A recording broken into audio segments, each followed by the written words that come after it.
রাজ্য সরকারের পক্ষ থেকে ক্লাবকে দেওয়া অনুদানে 5,31,000 টাকা আত্মসাৎকে ঘিরে তৃণমূল বিজেপি সংঘর্ষের রণক্ষেত্র এলাকা। ইট পাটকেল লাঠি সোটা এমনকি আগ্নেয়াস্ত্র উঁচিয়ে শূন্যে 2 রাউন্ড গুলি করে তৃণমূল কর্মীদের উপর হামলা করার অভিযোগ উঠল বিজেপি কর্মীদের বিরুদ্ধে। এই ঘটনায় রঞ্জন মণ্ডল, নমিতা মণ্ডল, রিন্টু মণ্ডল সহ প্রায় 10 জন তৃণমূল কর্মী আহত হয়েছে। মালদার ইংরেজবাজার থানা কাজীগ্রাম গ্রাম পঞ্চায়েতের বালুয়াডাঙ্গা হরিশপুর এলাকার ঘটনা এটি। তৃণমূল বিজেপি সংঘর্ষের ঘটনার একটি ভাইরাল ভিডিওতে দেখা যাচ্ছে লাঠি সোটা এবং ইট পাটকেল নিয়ে একে অপরকে হামলা করতে। এই ঘটনায় ইতিমধ্যে বিজেপি কর্মী প্রভাস মণ্ডল, সুভাষ মণ্ডল সহ 12 জন বিজেপি কর্মীর নামে ইংরেজবাজার থানায় লিখিত অভিযোগ দায়ের করা হয়েছে আক্রান্ত তৃণমূল কর্মীদের পক্ষ থেকে। আক্রান্ত এবং গ্রামবাসীদের অভিযোগ, তারা তৃণমূল করে। লোকসভা নির্বাচনে তারা তৃণমূলকে ভোট দিয়েছিল, কিন্তু বিজেপি জিতেছে। তৃণমূলকে ভোট দেওয়ার জন্য সেই আক্রোশ তাদের ওপরেই ছিল। তার উপর ক্লাবের অনুদানে 5,31,000 টাকা আত্মসাৎ করায় সে ঘটনার প্রতিবাদ করেছিল তারা। এই কারণে বিজেপি কর্মীরা তাদের গ্রামে চড়াও হয়ে মারধর করেছে তাদের। আমরা এবার লোকসভা ভোট দিয়েছিলাম তৃণমূলকে, কিন্তু পাস করে গেছে বিজেপি। এই আক্রমণে হরিশপুরের লোকজন, ছেলেরা এসে আমাদের বালুয়াডাঙ্গার মহিলাদের ওপরে অত্যাচার করেছে, মারধর করেছে আমাদের।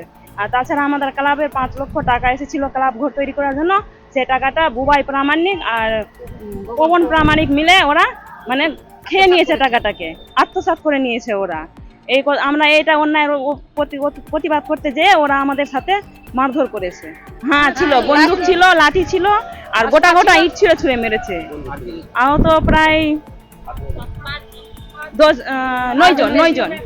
অন্যদিকে এই বিষয়ে কাজীগ্রাম অঞ্চলে তৃণমূলের সভাপতি সত্যজিৎ চৌধুরী জানান, লোকসভা নির্বাচনে বিজেপিকে ভোট দেওয়ার জন্য প্রচেষ্টা চালিয়েছিল এলাকার কিছু বিজেপি নেতা এবং কর্মীরা, কিন্তু নির্বাচন মিটে যাওয়ার পরও বিজেপি কর্মীদের অত্যাচার এখনও চলছে এলাকায়।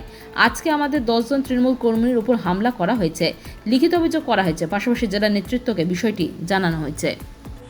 আজকে হরিশপুরে যে গণ্ডগোলটা হয়েছে, বিগত লোকসভা থেকেই বিজেপির একটা এলাকায় জোর জবরদস্তি একটা ভোট দেওয়ার, বিজেপির ভোট দেওয়ার এটা চলছিল প্রচেষ্টা।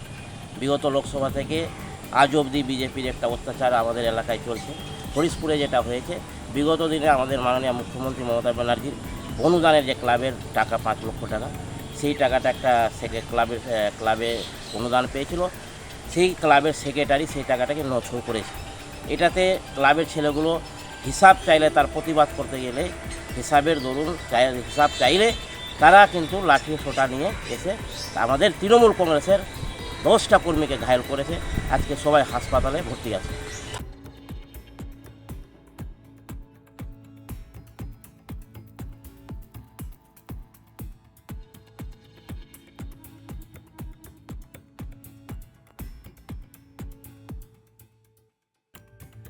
দক্ষিণ মালদা জেলার ইংলিশবাজার বিধানসভার কাজীগ্রাম অঞ্চলে আজকে সকালে তৃণমূল কংগ্রেসের দুষ্কৃতীদের সাথে ভারতীয় জনতা পার্টির একটা সংঘর্ষ লেগেছে। ক্লাবের উন্নয়নের টাকা তৃণমূল কংগ্রেস দুর্নীতি করার চেষ্টা করেছিল। তারা ক্লাবের যে উন্নয়নের খাতে সরকারের ট্যাক্সের টাকা যেটা দেওয়া হয়েছে, সেই টাকা তারা তছরূপ করার চেষ্টা করেছে। ভারতীয় জনতা পার্টি সেখানে রুখে দাঁড়িয়েছে।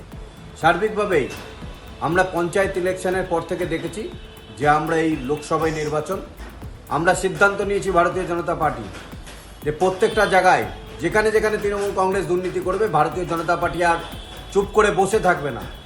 আমরা প্রত্যেকটা জায়গায় সক্রিয়ভাবে তৃণমূল কংগ্রেসকে রুখার জন্য যদি আমাদের প্রাণ চলে যায়, প্রাণ দিতে আমরা নিশ্চিত আছি যে ভারতবর্ষের জন্য, পশ্চিমবাংলার মানুষের জন্য যদি আমরা প্রাণ দিতে হয় প্রাণ দেবো। কিন্তু তৃণমূল কংগ্রেস নামক যে দালাল, যে সিন্ডিকেটের দল, তাকে আমরা রুখে দাঁড়াবো, তাদেরকে আমরা আটকাবই। Bureau news Bangla Times.